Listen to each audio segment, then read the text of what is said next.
ሱባኤ የሚለው ቃል ሰባት ማለት ነው። የተደበቀን ነገር፣ ያስቸገረን ነገር፣ የተሰወረን ሚስጥር ማግኘት የምንችለው በሱባኤ በእግዚአብሔርን በመማፀን እግዚአብሔርን በመጠየቅ ማግኘት እንችላለን ማለት ነው። አንደኛው ጸሎት ያድርጉልኝ ሱባኤ ልገባ ነውኝ ብሎ በምክረ ንስሐ በፈቃደ ካህን መሪ ግዴታ ነው። መርጦ እንደሚበላ ሁሉ የሰው ልጅ ደግሞ መርጦ መጸለይ አለበት። ከነዚህ ሁሉ ደግሞ ትክክለኛው ጸሎት መጸለይ የምትችሉት ምንድነው? አንደኛ ውዳሴ ማርያም፣ በቃ ውዳሴ ማርያም ሲባል እስከ መልካ ማርያም እስከ መልካ ኢየሱስ ድረስ መጨረስ። ሁለተኛ እንደገና ደግሞ መዝሙረ ዳዊት። ከዛ ውጭ ደግሞ ከተረፋችሁ ደግሞ አርጋኖን። ዮሐንስ አይቶ ያንቺን በስጋ እኛ ሳናይ ለምን እንቀራለን ማለት በመንፈሳዊ ቅናት ወደ ሱባኤ ነሐሴ 1 ቀን ጀምሮ እስከ 14ኛው ቀን ድረስ ሱባኤ ገቡ ይላል። አይደለም በሱባኤ ውስጥ ስልክ መያዝ ይቅርና ኢንተርኔት መጠቀም ይልና ሌላ ሚዲያ መጠቀም ይቅርና ግድግዳ ተደግፎ እግርን አወላግዶ መጸለይ አይቻልም። እለቱን የተገለጸበት ምክንያት ምንድነው? እሱ ቆሎ በልተን እንኖር በማለት ጸንቶ ይኖር ነበር ይላል። አያችሁ፣ ቆሎ የሚበላና ጩማ የሚበላ ሰው እኩል አይደለም። ቅዱሳን ሐዋርያት አባቶቻችን የነሱ ሱባኤ የእመቤታችን የተሰወረውን ስጋ ካስገኘ እኛ ደግሞ ያጣናውን ሰላም ልናገኝ እንችላለን። ሱባኤ በዓላማ ይግባ አይግባ መንፈሳዊ እርካታ ግን ያገኛል። ጠየቀው ጥያቄ እንኳን በእለቱም ባይመለስለት ውስጣዊ ሰላም ግን ያገኛል። ሱባኤ የሚለው ቃል ሰባት ማለት ነው። እስመ ሩቆ ሰብእ ፍጹም ውእቱ በኀበ በራውያን፣ በበራውያን ዘንድ 7 ቁጥር ፍጹም ነው ይችላል። ለምሳሌ ጌታችን መድኃኒታችን ኢየሱስ ክርስቶስ 6ቱን ቀን እየፈጠረ ሰንብቶ 7ኛዋ ቀን ስትደርስ ግን እረፍት አደረገ ይላል። ይሄ ስለዚህ የሰባትን ፍጹምነት ያስረዳን ይገልጽልናል ማለት ነው። ሱባኤ የሚለውን ነገር ስንመለከት ግን አንድ ሰው ከዚህ ቀን እስከዚህ ቀን ድረስ ሱባኤ ይዤ ከፈጣሪዬ ጋር እነጋገራለሁ፣ እግዚአብሔርን እማጸናለሁ፣ እግዚአብሔርን የምንጠይቅበት መንፈሳዊ መንገድ ነው። አንደኛው ከ1 እስከ 7 ቀን ሲደርስ አንድ ሱባኤ ጨረሰ ይባላል። ከዛ እንደገና ደግሞ 2 ደግሞ ሲጨምር 2 ሱባኤ ይባላል። ስለዚህ 2ቱን 7 ቢገጥሙት 14 ሆኖ ይመጣል ማለት ነው። ይሄ 14ቱ 2 ሱባኤ ተብሎ ይነገራል። ስለዚህ አንዱ 7 አንዱ ሱባኤ ተብሎ ነው የሚያዝና ከዚህ አንፃር ያው እንግዲህ ሰው እንዳቅሙ የ3 ቀን ሱባኤ ሊይዝ ይችላል፣ የ7 ቀን ሊይዝ ይችላል፣ እንደገና ደግሞ የ14 ቀን ይችላል፣ ከዛም በላይም ሊይዝ ይችላል። የመጀመሪያው ሰው የወደቀው አዳም በገነት 7 ዓመት ከ1 ወር ከ17 ቀን ደስ ብሎት እየኖረ እያለ ግን በመካከል ምን ያደረገ? የእግዚአብሔርን ሕግ አፈረሰ። አትብላ የተባለውን ዕፀ በለስ ሲበላ፣ አታድርግ የተባለውን ነገር ሲያደርግ ከዚህ ወደቀ ማለት ነው። ከወደቀ በኋላ አትብላ ያለኝ ዕፀ በለስ በልቼ ፈጣሪን አሳዘንኩት እያለ በኃጢአቱ ተጸጸተ። አልቦቱ ካለ ህሊና ለአዳም ዘነበለ በካይ ላይ ለኃጢአቱ ይላል። ይህ ሐዘን ምንድን ነው? የኃጢአት ሐዘን ነው። ሰው በኃጢአት በወደቀ ጊዜ እግዚአብሔር ለማማፀን ቅድመ ዝግጅት ያደርጋል ማለት ተዘጋጅቶ ወደ ሱባኤ ይገባል ማለት ነው። ሱባኤ የሚያዘው አንድ ሰው እግዚአብሔርን ለመማፀን ለማግኘት ሱባኤ ይያዛል። አዳም እንግዲህ በዛ ኃጢአት ላይ በወደቀ ሰዓት ምን አደረገ? ካጠገባቸው እንደ ሰይፍ የሚቆራረጥ ባሕር ነበር ይላል። እዛ ባሕር ላይ ሔዋንም አዳምም ሆኑና እልፍ ብለው ሱባኤ ገቡ ይላል። ነገር ግን 40 ቀን ሊሞላቸው 35ኛው ቀን ላይ ሲደርሱ ዲያብሎስ ይህማ ከፈጣሪው ጋር ታርቆ ሊያመልጠኝ አይደለምን አለና ቅዱስ ገብርኤልን መስሎ መጣና አዳም ና ፈጣሪ እግዚአብሔር ይቅር ብሎሃልና ናውጣ አለው። አንተ ማን ነህ ሲለው እኔ መልአከ ብርሃን ቅዱስ ገብርኤል ነኝ አለ። አይ ቀድሞም የፍጡር ቃል ሰምቼ ነው እንደዚህ አይነት ድቀት ያገኘኝ ወደዚህ ኃጢአት የወረድኩት ወደዚህ ምድረ ፋይዳ የወረድኩት አልወጣም አለ። አንተ እኮ ቀድሞም ልከኛ ነህ፣ ቀድሞ አትብላ የተባልከውን ዕፀ በለስ በላ፣ ድጋሚ እንደገና ፈጣሪ እግዚአብሔር ይቅር ብሎሃን ስትባል እንዴት አትወጣም ብሎ የተበሳጨ መስሎት ወደ ሔዋን ሄደ ይላል። በዚህ በሱባኤ ውስጥ ነይ ውጭ ስትባል ግን ሔዋን አንተ ማን ብላ አልጠየቀችም። ፈጣሪሽ እግዚአብሔር ይቅር ብሎሻል ነይ ውጭ ሲላት ቀጣ መዘዝ ብላ ነው የወጣችው ሔዋን። አንቺን ፈጣሪሽ እግዚአብሔር ይቅር ብሎሻልና ነገር ግን ያ ባልሽ እግዚአብሔር ይቅር ብሎታል ደግድሽ ከሆነ ሄደሽ ንገሪው አላት። እሷም ሄደችና ነገረችው። አይ ይሄን ያክል ቀርቶ በአንድ ቀን እግዚአብሔር ይቅር የማይለን መስሎሃን ና እግዚአብሔር ይቅር ብሎናል ና እንውጣ ብላ ስትነግረው እሱም ከፊት መልአኩ ቅዱስ ገብርኤል ብሎ ነግረት ነበረ መሰላችሁ። አይ ብዙም አትራቃት ብዙም አትቅረባት በማለት ይህንን ሕግ ስለነገረው በዚህ ጉዳይ ያው ተከትሏት ወጣ። መልአከ ብርሃን ነኝ ያለው መልአከ ጽልመት ሆኖ ተገኘና በኋላ እንደገና ራሳቸውን ቀጥቅጧቸው ሄደ። አዳም ወደዚህ ሱባኤ ወደዚህ ባሕር የገባበት ዓላማ ምንድነው? በኃጢአት ወደቀ። በኃጢአት ሲወድቅ እግዚአብሔር ለመማፀን ግን ምን አደረገ? ሱባኤ ገባ። አንድ ሰውም አሁን እኛ በኃጢአት በወደቅነ ሰዓት ችግር በመጣበት ሰዓት መከራ በገጠመን ሰዓት ምን ማድረግ እንችላለን? ሱባኤ መግባት እንችላለን ማለት ነውና ሱባኤ የሚያዝበት አንደኛው ምክንያት በኃጢአት ስንወድቅ እግዚአብሔር ለመማፀን ሱባኤ እንይዛለን ማለት ነው። ሁለተኛው እንደገና ደግሞ ተሰወረ ሚስጥር እንዲገለጽልን ስንል ሱባኤ እንገባለን ማለት ነው። ነብዩ ዕዝራ መጽሐፍተ ኦሪት ከጠፉ ከተደመሰሱ በኋላ እንደገና ሱባኤ ይዞ በ40 ዘመኑ እነዛን መጽሐፍቶች በሱባኤ እንዲመለሱ አድርጓል። 40 ቀን ሱባኤ በመያዙ የጠፋውን ነገር የተሰወረውን ነገር ማግኘት የቻለው ዕዝራ በምንድን ነው? በሱባኤ ነው። እኛም አሁን ደግሞ የተደበቀን ነገር ያስቸገረን ነገር የተሰወረን ሚስጥር ማግኘት የምንችለው በሱባኤ በእግዚአብሔርን በመማፀን እግዚአብሔርን በመጠየቅ ማግኘት እንችላለን ማለት ነው አንደኛው። እንደገና ሁለተኛው ደግሞ ቅዱሳን አባቶቻችን ሐዋርያት ከነሐሴ 1 ቀን ጀምረው እስከ 14ኛው ቀን ድረስ ሱባኤ ያዙበት ቀን አለ። ቅዱሳን አባቶቻችን ሐዋርያት የገቡበት ሱባኤ ያዙበት ዓላማ የእመቤታችንን ስጋዋን ወደ ጌቴሴማኒ ሊቀብሩ ይዘው ሲሄዱ አይሁድ መጡባቸው። በዛን ሰዓት አይሁድን አዩና ሐዋርያት ፈተው ስጋዋን ጥለው ተበተኑ ይላል። ቀደም ልጇ ሞተ ተነሳ አረገ እያሉ ሲረብሹ ኖር፣ አሁን ደግሞ ይቺ ደግሞ ሞተች ተነሳች አረገች እያሉ ሊያውኩት አይደላለም። ስለዚህ ኑህን ጊዜ ስጋዋን በእሳት እናቃጥሎ ብለው ተሰብስበው ሄዱ አይሁድ ይላል። በዚህን ሰዓት ሐዋርያት ጥለው አተበተኑ። ሲበተኑ ቅዱሳን መላእክት ስጋዋን በገነት በዕፀ ሕይወት ስር ወስደው አስቀመጧት በክብር ማለት ነው። በዚህን ሰዓት እንግዲህ ዮሐንስ በጸጋ በተመስጦ እየሄደ የእመቤታችንን ስጋ እያጠነ ይመጣ ነበር። ከዛ ተገናኙ። እንግዲህ ያ መከራ ቀን አልፎ እንደው እመቤታችን ጉዳይ የት ደረሰች እንዴት ሆነች በማለት ሲጠያየቁ አይ እመቤታችን እኮ በገነት በዕፀ ሕይወት ስር አለች ብሎ ዮሐንስ ይነግራቸዋል። እዚህ በኋላ እነሱ ምን አደረጉ? ዮሐንስ አይቶ ያንቺን በስጋ እኛ ሳናይ ለምን እንቀራለን በማለት በመንፈሳዊ ቅናት ወደ ሱባኤ ነሐሴ 1 ቀን ጀምረው እስከ 14ኛው ቀን ድረስ ሱባኤ ገቡ ይላል። አያችሁ አሁን እንግዲህ የሐዋርያት ሱባኤ መጀመሪያ የገቡበት ዓላማ ምንድነው? የተሰወረውን የእመቤታችን ስጋ ማግኘት ነው አንድ ዓላማቸው። ቅድመ ዝግጅት ተዘጋጅተው ብለው ሱባኤ የገቡበት ዓላማ ይሄ ነው። በዚህ ሱባኤያቸው መሰረት ግን እግዚአብሔር አምላካችን አንዱን 7 ሲጨርሱ ምንም ጥያቄያቸው አልተመለሰም። ሁለተኛውን ሱባኤ ሲጨርሱ ግን ጥያቄያቸው ተመለሰ። በ14ኛው ቀን ግን ቅዱሳን መላእክት የእመቤታችንን ሱባኤ የገቡበትን ዓላማ የተሰወረውን የእመቤታችን ስጋ በገነት በዕፀ ሕይወት ስር የነበረውን ስጋ አመጣና ምን አደረገላቸው? አስረከባቸው ለሐዋርያት። ሐዋርያት ደግሞ ተቀብለው አማን በአማን ብለው እመቤታችን ቅድስት ድንግል ማርያም ወደ መቃብር ባወረዳት ጊዜ እንግዲህ 3 ቀን 3 ሌሊት ውላ እንደ ልጇ ትንሣኤ ሆና ተነሳች አረገች። አያችሁ እንግዲህ የሐዋርያት ሱባኤ ማንን አስገኝቷል ማለት ነው? የተሰወረውን የእመቤታችን ስጋ አስገኝቷል። የእመቤታችን ስጋ ከዕፀ ሕይወት ስር ወደ መቃብር እንዲመለስ ያደረገ የሐዋርያት ሱባኤ ነው። ደግሞ እናንተም አሁን ይህንን ቃል ይህንን ሚዲያ የምትመለከቱ ሰዎች ደግሞ እንግዲህ ያው ከዚህ ሱባኤ የምትማሩት ነገር እኛ እስከ ሱባኤያችን ምን እናገኛለን የሚለውን ነገር መጀመሪያ ሱባኤያችሁን የምትገቡበትን ጉዳይ ለይታችሁ መግባት፣ ሱባኤውን ለይታችሁ ከገባችሁ በኋላ ደግሞ ጥያቄያችሁን መመለሱንና አለመመለሱን ማወቅ የምትችሉት አስቀድማችሁ የሱባኤውን ጉዳይ ለይታችሁ ስታስቀምጡ ነው ማለት ነው። እና እንግዲህ የሐዋርያት ሱባኤ፣ የሐዋርያት ጸሎት፣ የሐዋርያት ጾም ይህንን የመሰለ የተሰወረን የእመቤታችን ስጋ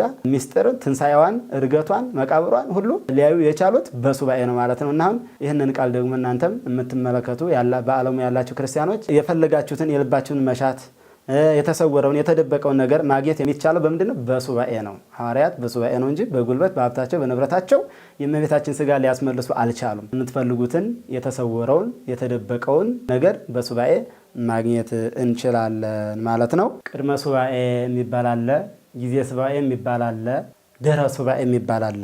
ሱባኤ የሚገባ ክርስቲያን፣ ሱባኤ የሚገባ ምእመን መጀመሪያውኑ ምን ማለት መቻል አለበት? ሱባኤ የሚገባበት ዓላማ ምንድነው? ሱባኤ የሚገባበት ጉዳይ ምንድነው? በማለት የሚገባበትን ዓላማ አስቀምጦ ሱባኤ ከገባ መጨረሻ ላይ ደግሞ የገባበትን ዓላማ በ3ኛውም ቀን ይሁን በ7ኛውም ቀን ይሁን በ14ኛውም ቀን ይሁን ያው ሊያገኝ ይችላል ቃሉን ማለት ነው።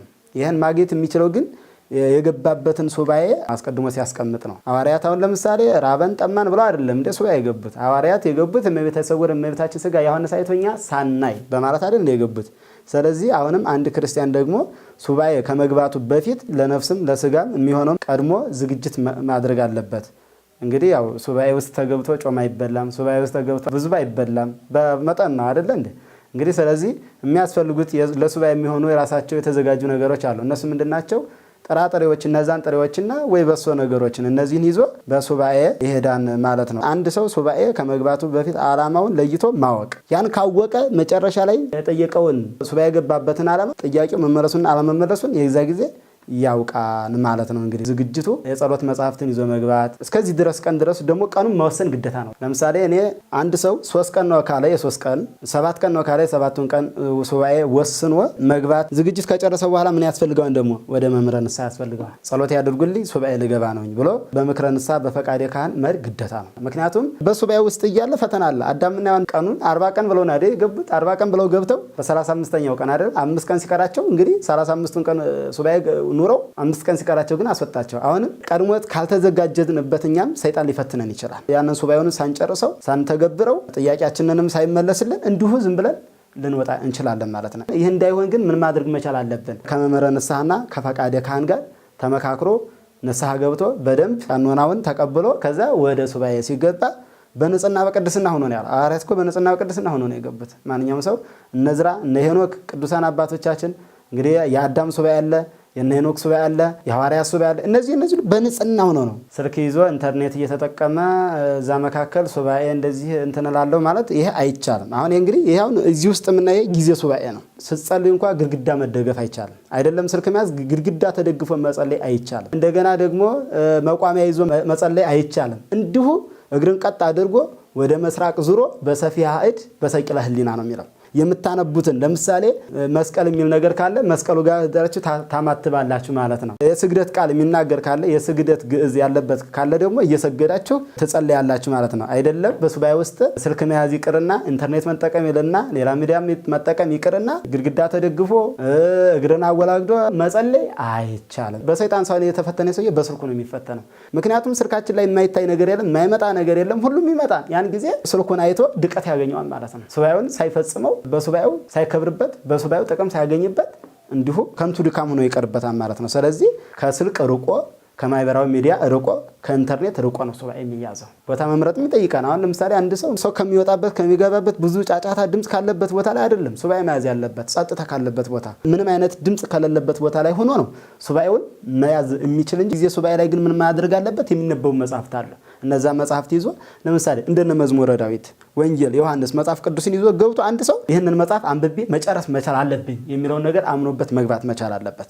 ያ የሚሆነው ምንድነው እንግዲህ ከስልክ ሲርቅ ነው። ነገር ግን ከስልክ ጋር ከሆነ ግን ከማህበራዊ ሚዲያ ጋር በቃ ፍጦን የሚለው ያማ ምን ሱባኤ ሆነ? እንዲሁ ቤቱ ዝም ብሎ እስከዛሬ የሚኖረው ኑሮ ነው እንጂ ሱባኤ አይባልም። ሱባኤ የሚባለው ግን ንጽ ጠብቆ ከሴት ርቆ ነው። መርጦ እንደሚበላው ሁሉ የሰው ልጅ ደግሞ መርጦ መጸለይ ያለበት እና ብዙ አምታች ነገሮች አሉ። ከነዚህ ሁሉ ደግሞ ትክክለኛው ጸሎት መጸለይ የምትችሉት ምንድነው? አንደኛ ውዳሴ ማርያም፣ በቃ ውዳሴ ማርያም ሲባል እስከ መልካ ማርያም እስከ መልካ ኢየሱስ ድረስ መጨረስ። ሁለተኛ እንደገና ደግሞ መዝሙረ ዳዊት። ከዛ ውጭ ደግሞ ከተረፋችሁ ደግሞ አርጋኖን የቻለ ደግሞ ወንጌሉን መድገም ይቻላል። ብዙ ሰዎች ጾራቸው የስጋቸው ፈቃድ የጠፋላቸው ወንጌል በማንበብ ነውና ወንጌሉንም እንደ መጸለይ ዮሐንስ ወንጌልንም ሁሉንም ራ ዮሐንስንም የነዚህን ሁሉ መጸለይ ይቻላል ማለት ነው። ከዛ ውጭ ግን ብዙ የጸሎት መጽሐፍ ያልሆኑ አሉ። ያው መጨረሻ ላይ የእመቤታችንን ሰላም ለኪ ብላችሁ በአቡነ ዘበሰማያት ማሰር ይጠበቅባቸዋል ማለት ነው። ከሱባኤ በኋላ ፍሬውን ማግኘት አለማግኘትም የሚያውቀው እንዴት መሰላችሁ? ከመጀመሪያው ሲያስቀምጥ ነው። የሚገባበትን ዓላማ አስቀምጦ ሲሄድ ራሱን ጠይቆ እኔ ምንድነው ሱባኤ የምገባበት ምንድነው የሚለውን ነገር መርምሮ አውቆ ከለየ በኋላ ግን መጨረሻ ላይ የሚያደርግበት ጊዜ አለ። እግዚአብሔር እንግዲህ ገብቶ ለምን ጥያቄ ቶሎ አልተመለሰልኝም ብሎ እግዚአብሔርን ማማረር፣ በእግዚአብሔር ላይ መነሳሳት አግባብ አይደለም፣ ተገቢ አይደለም። ንጉሱ ህልም አየና ህልሙም ራዩም ጠፋበት። ከሚበላ አብልቶ ከሚጠጣ አጠጥቶ የሚያኗሯቸው ጠበብቶች ነበሩት፣ የራሱ የንጉሱ ማለት ነው። ህልም አይቼ ህልሙም ትርጓሜውን ጠፋብኝ፣ ስለዚህ ህልሜን ከነ ትርጓሜው ንገሩኝ አላቸው። አንተ እስከ ፈርዖን ታንሳለህ፣ እኛ እስከ ዮሴፍ እንበልጣለን። ስለዚህ ህልምህን ንገረና እንተርጉምልህ አሉትኝ። አይ እኔ ህልሙማ ጠፍቶብኛል አላቸው። አይ ይሄስ እኛ እናውቀው ማለት ወስዳችሁ ቅጧቸው፣ ግደሏቸው ተባሉ። ሞት ተፈረደባቸው። በዛን ሰዓት ዳንኤል ከአፋ ቆይቶ ሲገባ ተገናኙ ይላል። ዳንኤል በእነምን ትወጣ ዝትዛዝ በእነዚህ ሰዎች ስለምን ሞት ተፈረደባቸው ብሎ ጠየቀ። ይህን ሲጠይቅ አይ ንጉሱ ህልም አይቶ ህልሙም ትርጓሜውም ጠፍቶበት መተርጓሜ ሆንላችሁ ብሎ ግደላቸው ተብዬ ልገላቸው ይጀዳል አለ። ነብዩ ዳንኤል ማደረገ አይ ገብተ ቀን አሰጠኝ፣ እኔ ህልሙ ከነ ትርጓሜው ተረጉምለታለሁ። ስለዚህ እነዚህን ሰዎች አይገደሉ ተዋቸው አለ። አያችሁ ቅዱስ ሰው ብዙ ሰዎችን ከሞት ያድናል። እንግዲህ ገቡና ሌሎችም አሉ እነሱ ጋር ሆነ አንድ ላይ ሲገቡ ለሱ ሁለቱን ተገለጸለት ይላል። እንግዲህ ለ3 ቀን ነው የገቡት። 3 ቀን እንግዲህ የገቡበት ዓላማ ምንድነው? የንጉሱን ህልም እና ትርጉም ለማወቅ ነው አይደለ? ህልሙ እንዲገለጽላቸው ተሰውሯል። ለንጉሱም ተሰውሮታል፣ ለነሱም ቀርሞ እንግዲህ ተሰውሯቸው የለም። ነገር ግን ሱባኤ ሲገቡ ምን ተደረገላቸው? የተሰወረው ነገር ምን አላቸው? ተገለጸላቸው ማለት ነው። ስለዚህ ለሱ እለቱን አንድ ቀን እንደገቡ ለሱ እለቱን ተገለጸለት። ለምን አላ እለቱን የተገለጸበት ምክንያት ምንድነው? እሱ ቆሎ በልተን እንኖር በማለት ጸንቶ ይኖር ነበር ይላል። አያችሁ ቆሎ የሚበላና ጩማ የሚበላ ሰው እኩል አይደለም። ቆሎ ለሚበላ ሰው እለቱን ተገለጸለት፣ ለነዛኞች ደግሞ በ3ኛው ቀን ተገለጸላቸው። ሁሉም ግን ሱባኤውን ግን አቋርጠው አልወጡ። ዳንኤል እለቱን ተገለጸልኝ ብሎ ወዲያው እለቱን በአንድ ቀን አልወጣም። 3ቱን ቀን አክብሮ ነው የወጣ። አሁንም አንድ ሰው እኛው ለምሳሌ ሱባኤ ገብተን እስከ 7 ቀን ብለን እንገባለን። 7 ቀን ብለን ገብተን ነገር ግን ያሰብነው ዓላማ የእግዚአብሔር በአራተኛው ቀን በሶስተኛው ቀን ቢፈጽምልን ሱባኤ አቋርጦ መውጣት አይቻልም። ሱባኤ አቋርጦ ወጥቶ ከሰው ጋር መገናኘት ምን ማለት ይሄ ሁሉ አይቻልም። ስለዚህ የሚቻለው ምንድነው? የጠየቃችሁት ነገር በአንደኛው ቀን በሁለተኛው ቀን በሶስተኛው ቀን ቢደረግላችሁ፣ ስለዚህ ሱባኤውን በገባችሁት መሰረት ሱባኤ ጨርሶ መውጣት እንደሚገባ እዚህ ጋር ይነግረናል ማለት ነው። እና ሱባኤያችን በእግዚአብሔር ዘንድ ተቀባይነት እንዲያገኝ ከልብ እግዚአብሔር መማጸን መቻል አለብን። ስለ ራሳችሁ ኃጢአትም እያለቀሳችሁ መሆን መቻል አለበት። አቤቱ እኔ እንዴት ያለው ኃጢአተኛ ነኝ። አዳም አልቦቱ ካለሊና ለአዳም ዘንበል በከላይ ለኃጢአቱ እንዳለው መሰረት አሁን እናንተ ሱባኤ ውስጥ ሆናችሁ እንደው ወደ ቤታችሁ አትንጡ፣ እዛው ሱባኤ ውስጥ ሆናችሁ ኑሩ። አንዳንዱ ሰው ሱባኤ ውስጥ ሆኖ ልቡ ግን ቤት ነው። እንደው ልጆቼ እንደቱ ነው፣ ቤቴ እንደቱ ነው፣ እገሌ ቤቴ እንደታረገው እንዲሆንኩኝ እያለ ብዙ አካሉ እዛ ሱባኤ ውስጥ ነው አካሉ፣ ልቡ ግን ቤት ነው። ልቡ ግን ዓለም ላይ ነው። ልቡ ግን ታየ ቦታ ነው። እና ይህ እንዳይሆን ልበ ሰቂለ ህሊና የተባለበት ዓላማ ምንድነው? ህሊናችሁን ሰብሰብ፣ ልባችሁን ሰብሰብ አድርጋችሁ እግዚአብሔርን ከልብ ከተማጸናችሁ የጠየቃችሁትን ነገር ሁሉ እግዚአብሔር ይፈጽማል ማለት ነው። የጠየቃችሁን ነገር ሁሉ እግዚአብሔር ያደርጋል ማለት ነው። እና እቺ ሱባኤ ላይ ሁሉም ሰው ኃጢአተኛው በቃ ጻድቅ የሚሆንበት፣ ክፋተኛው ደግ የሚሆንበት፣ ብዙ ሰው ከክፉ ነገር ወደ መልካም የሚመለስበት ጊዜ ነውና እና ይቺ ግን ዓመት ብትሆን ግን ዓመቱን ሁሉ መልካም ሰው ይገኝ ነበር ብዬ አስባለሁ። እና ቅዱሳን ሐዋርያት አባቶቻችን የነሱ ሱባኤ የእመቤታችን የተሰወረውን ስጋ ካስገኘ እኛ ደግሞ ያጣነውን ሰላም ልናገኝ እንችላለን። በመላው ዓለም የምትገቡ ደግሞ በእውነት ለቤተ ክርስቲያን በተለያየ መከራ በተለያየ ችግር ላሉ ክርስቲያኖች በዛው በሱባኤያችሁ በጸሎት እያሰባችሁ በሱባኤያችሁ እንድታስቧቸው ያው በዚሁ መንፈሳዊ መልእክቴን አስተላልፋለሁ። የ15 ቀን ክርስቲያን ብቻ አንሆን። ስለዚህ የ15 ቀን ብቻ ሳይሆን እስከ ዕለተ ሞታችን ድረስ ክርስቲያኖች እንድንሆን እግዚአብሔር አምላክ መልካም ፈቃድ ይሁንልን። ዮሐንስ ራእይ ምዕራፍ 2 ከቁጥር 10 ላይ ምንድነው? እስከ ዕለተ ሞት ድረስ የታመንኩን ባለው መሰረት ሁሉ እኛም ደግሞ ከሱባኤ ከወጣን በኋላ ሌላ ሰው አንሆን። ሱባኤ በዓላማም ይግባ አይግባ መንፈሳዊ እርካታ ግን ያገኛል፣ ውስጣዊ ሰላም ያገኛል፣ ራሱን ሰላም ያገኛል፣ የራሱ ሰላም ይመለስለታል። የጠየቀው ጥያቄ እንኳን በእለቱም ባይመለስለት ውስጣዊ ሰላም ግን ያገኛል።